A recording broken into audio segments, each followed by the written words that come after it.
Welcome back to OpenLine, talking about neighborhoods in Nashville. We have with us the incoming director of the Mayor's Office of Neighborhoods Community Engagement, Lionel Matthews. An issue that's been in the news a lot of late is crime. Some terrible crime here just recently with 2 teenagers being shot, 1 killed yesterday and last night. And this is a big issue. How do we get our hands around it? I know it's important for the mayor, but for a job like yours, what can be done? Well, this it's a huge issue. First of all, Ben, the 14-year-old girl that was killed in South Nashville last night. That story happens far too often in our community, and my condolences to her family, first of all, and the community. I mean, a lot of people in the community I have seen on social media were connected to her in some way, either through her school, through programs, or through church members. But we as a community have to start really embracing the fact that the communities belong to us and not to criminals. And first of all, we have to support community from a government standpoint. We have to give community more support so that they don't live in a atmosphere or environment of fear of retaliation. Because our law enforcement, our police department, they have done great work over the past couple of years. I think that we have seen a decline in crime, but what we're experiencing now is our law enforcement is only good as the information that they receive from the community. So they're only able to effectively do their job when they have information on who is committing crimes, who may be thinking about committing crimes, and then they're able to respond to that information and do their jobs and enforce the law. When you don't have community having a conversation with law enforcement, that's when you start to really have a spike in crime, and crime doesn't go addressed, and it seems like it doesn't go addressed. We keep seeing or hearing the same type of stories over and over again. So what I would like to do with the Office of Neighborhoods is work with our police department on building public trust and starting to have some deeper dialogue and conversations so people feel comfortable going to the police department and sharing information with them about what may be occurring in their neighborhoods so that we could start preventing more crimes from happening. So we've seen, all right, there was a time when I moved here, there were a lot of murders, and the police department reached out to the faith community, and then a few years ago, there were very few. We had very few. Now there's, I don't know, a spike. They seem to be going up for whatever reason. You say crime is down, but murders, we're seeing more. Yeah. What is the cause of that, in your opinion? I mean, is it drugs? Is it guns? Why are we seeing it now? We didn't see it, you know, in the recent past. I hate to try to really assume why we're seeing a spike, especially in violent crimes and murders.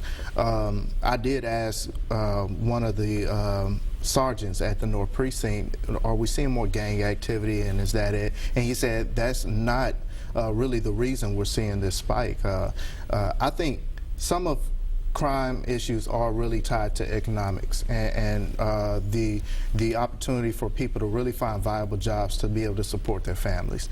I think if we start to address economic development within communities, it's going to really help to deter crime and reduce crime in communities.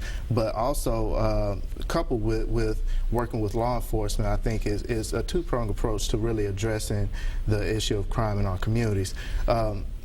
Some people really have to choose between a life of crime to support their families or not being able to support it and being out on the street or being homeless. And so we have to go into communities that really don't have economic opportunity or as much economic opportunity as other communities. We have to go into those communities and really focus on how can we create jobs, how can we bring more jobs to this area so that people don't have to feel like crime is the only answer to making a living or being able to bring revenue into their household. And there may be people watching who are even surprised to hear you say that. If they live in a community, it's interesting how you can live in a neighborhood and be so isolated or insulated. Yes.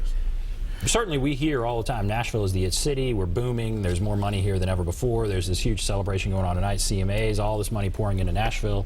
We should be, you know, if what you're saying is a driving factor in this, that you wouldn't think that's happening, but there are neighborhoods that are totally left out of that. They are. I mean, the tourism industry is great. The healthcare industry is great in Nashville, but it doesn't really benefit every community around Davidson County. And so we're really going to have to figure out how do we, and that's part of community engagement, how do we really engage these communities to figure out how we could really implement economic development plans or community development plans that are going to be economically sound, and I think you'll start to see a reduction in crime.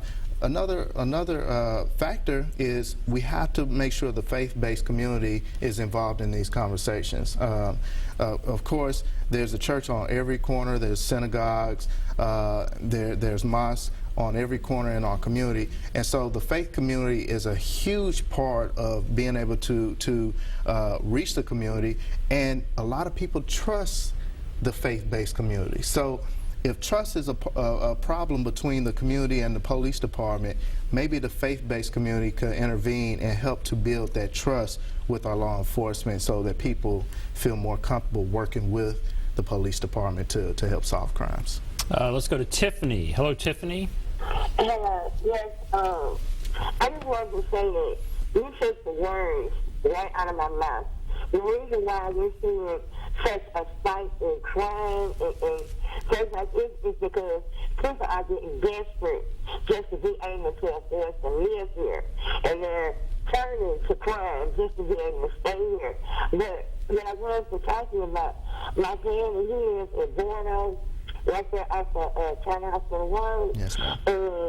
And the violence is really getting bad out there. They had 2 shooters just a block over from each other not too long ago. And I was just wondering if there could be more of a police presence in the Bordeaux area, because it's a lot of young people out there, and half of them don't even go to school. They're just walking around in the middle of the day. They should be in school. And so I was just wondering if there was any kind of way that there could be more of a police presence out there, especially at night. Okay, thank you. Thank you for your call, Tiffany. Thanks, Tiffany, for the question, and great question. I could tell you, just as from my experience of being a council member and working with the police department in that capacity, the police are going to be present where they're receiving calls, and they use the data of where calls are coming from and the frequency of calls to determine where their patrols are. So if you're seeing activity that is even suspicious in your community, this is probably the only issue I'm going to tell you: do not call the mayor's office. Call the police department, let them know that there's suspicious activity before anything even occurs, and have your neighbors call. If you're talking to your neighbors, say, hey, did you see something that looks strange? If they did, say, hey, why don't you call the police too? Because the more calls they receive, that's how they respond to where they need to place patrols. Because I could be honest, crime is not isolated to one part of the county or one part of the city. Crime is happening everywhere, and it is the squeaky wheel that's going to get the oil when it comes to police presence and police attention and patrols. So make sure that you're encouraging your neighbors. Make sure you're calling the police. If it's not an emergency, call the 615-862-8600 instead of 911. But if it is an emergency, call 911 and ask to be anonymous. Ask them not to come to your door. If you have fear of the police coming to your door or people seeing them come to your door, you could request that they not come to your door so that you're not targeted for retaliation by someone who may be committing crimes in your community. And she said that you had said exactly what she wanted to say when you were talking about it's an economic issue. It certainly is an economic issue, and we have to do more to be able to create economic opportunity for people, like she said, to be able to afford to live in this city. Let's go to David. Hello, David. Yeah, gentlemen, good evening. I have one major problem with metro government and metro schools. When we had neighborhood schools, kids didn't have to get up at 5 o'clock in the morning to go to school. They could go to Goldens, or they could go to Madison, they could go to DuPont, or whatever. I was lucky. I got to go to DuPont before both schools got burned down. When the schools got burned down, the kid was brought up who did it. They didn't do anything to him because he was under 18. Okay, they eventually built a school at Hermitage. They take the school away from us. That's when they started to do segregation between Hunters Lane and McGavin. I'm trying to figure out when is Metro going to decide to give us back our neighborhood schools. And So you think part of the issue, neighborhood schools, it's a big issue. What do you think of that? That's a huge issue.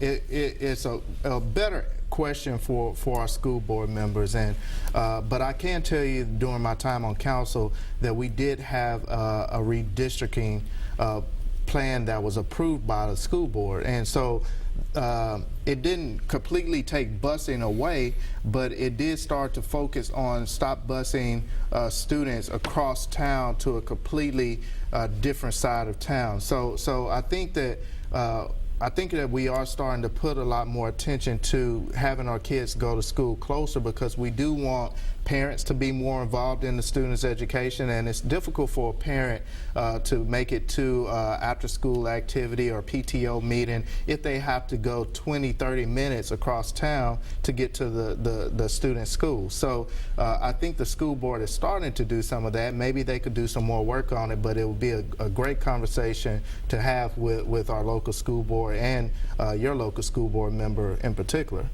This is a big, diverse county, and you've traveled all over it because you've been a council member, you ran for council at large, and that question kind of gets at a question. Okay. How segregated are we? You know, how are we doing, in your opinion, here in Davidson County and in Nashville, with some of these issues, with racial issues, you know, economic disparity, and those issues? How are we doing? I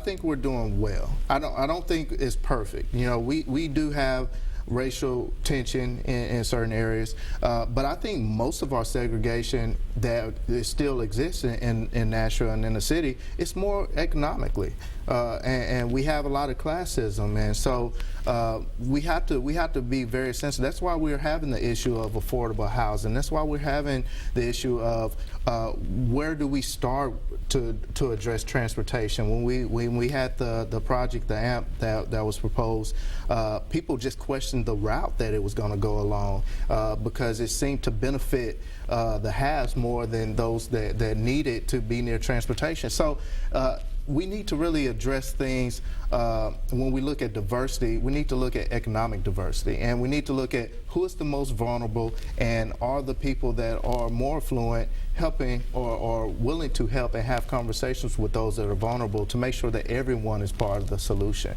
And so we have a ways to go, but we've come a long way. I'm a native Nashvilleian. I've lived here most of my life, and I'm glad to say that Nashville is not the city that I grew up in or that I was a teenager in. It's a much better city, but we still have a ways to go when it comes to really building a community that is embracive, inclusive of everyone. We're living in it. We're not the city we were, and you could speak to that better than I could. We're also not like other cities. I mean, there are other cities, I feel like, that are worse. There are. There are. You know, again, I might not know as much as I should. There are. But there is work to do. There's work and that to can do. Be, you feel like, and that's one of the fears that's one of the growing pains, not fears, I shouldn't say that, but one of the growing pains with Nashville becoming a larger or major city within this country. One of the growing pains is that we could lose what's really special to Nashville, and that's our charm. That's the way that we treat each other on the street, being friendly, being cordial, and that's something that we definitely don't want to lose. The character of Nashville is one of the most important things to this city, and I know Mayor Berry feels very strongly that every decision we make out of her administration is made to maintain and embrace and preserve that character that we're known for here in Nashville. All right, we're going to take a break. If you want to call, there is the number, 615-737-PLUS, 615-737-7587. One person on the line. Hold on, we'll get to your call. And if you want to call in, go right ahead. Be back right after this.